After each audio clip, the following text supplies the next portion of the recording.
So I got this little tutorial set up for you guys on how to make your own weathering powders. So let's go ahead and get to that.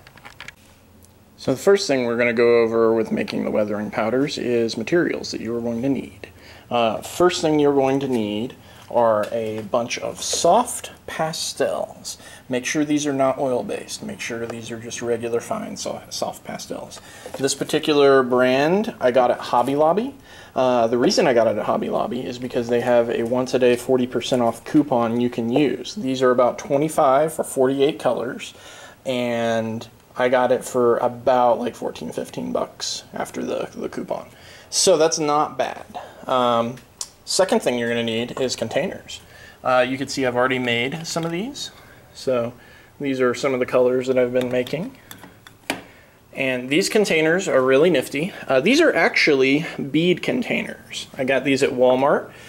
Each one of these, this is a particular brand. These are Darris My Boutique bead storage systems. These are perfect though for what I'm using them for. Not only because they're the right shape and size, they have a little screw-on cap. They're just cheap little plastic containers, but they also have a container that you then put them in, so I can keep all of my stuff organized. I don't have to put them on a shelf, and then that way I can make sure I keep them in a little drawer and take my weathering powders out only when I need them. And it also double protects them in case one of them breaks. It won't get all over the place, just inside that. Third, you're going to need a sheet of paper, possibly a lot of sheets of paper, mostly because this is what's going to catch your pigment once it's all ground up. I also keep this on hand. This is just, an X-Acto knife. I mostly have it on hand. It doesn't have to be an X-Acto knife, but for the little blunt metal crushing piece, you could use a hammer if you wanted to. I think that's a little overkill, and then last, a spice grinder. You can also use a coffee grinder. I would not expect to use this for much else, so I'd pick it up secondhand if possible. I mean, you could clean it out really hard afterwards if you're planning on reusing it, but that is my personal opinion. You don't want to be drinking soft pastels in your coffee. This is just an old spice grinder that I had laying around that I kind of use for grinding up things around the studio. So it's pretty simple what you do. Take your spice grinder. I'm going to go ahead and tap this out, some of the excess pigment from what I used. Then you take one of your pigment sticks, like so, and I'm doing this one-handed. You just kind of crack it into a couple pieces. See if I can do this one-handed.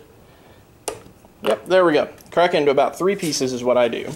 Then you put your spice grinder on. I'm not going to record this part because I don't want you guys to suddenly, hear this. Okay, so I have ground up said soft pastel stick, and we're just going to pop this off. Something else to keep in mind also with this is you probably want to wear a mask of some sort while you're doing this because you're going to have a lot of this stuff going into the air. Me, I'm just, standing back quite a ways because I have a large room that's ventilated quite well that I'm doing this in. And just to give you an idea, this is what you end up with. Doesn't seem like much, but when it comes to pigment powders, this is actually quite a bit. So you're going to dump this out, and this is also a good example. You get like this. This is one of the pieces of the stick left over. So what I'll do with that, I'll end up doing with that, is I'll take the hard piece. You can even use the X-Acto, like the end like that. You can kind of cut at it a little bit, and you can see where it starts to come apart. And once you've cut into that a little bit, you can then use that to kind of break up the pieces into pigment. But you don't want to do that for the whole thing. You could do this mortar and pestle style as well if you've got one laying around. That'll take a little bit longer than the spice grinder. But then once you've done that, I'll set that aside and finish it later. You take one of these little suckers, load it in there, and you have yourself weathering powders. Now, the big important thing about doing weathering powders this way, rather than just buying them already made, is if you're going to do terrain. If you want to do weathering powders with terrain, this is going to be the affordable option for you. Quick bit of Googling showed that Secret Weapon actually has packs of 4 weathering powders for a particular style for around $17, $18. So it's not horrible if you're just doing very particular ones, but if you want a full collection of weathering powders and you're on a budget, especially if you're doing terrain, like huge tables, this is in my opinion the best route. Now here's one of the really cool things about this particular setup that I've done. You notice that the weathering powders barely clear maybe a third of the container.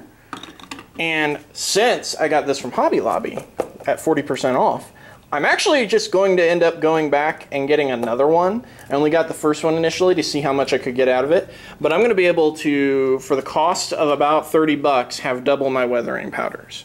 And that's really, really useful because that means these will last a really long time. And yeah, that's pretty much it. You just load up your weathering powders and then you use them as you would on normal models. So thanks for watching this little quick tip tutorial. And as always guys, remember to like, share, and subscribe for more terrain content.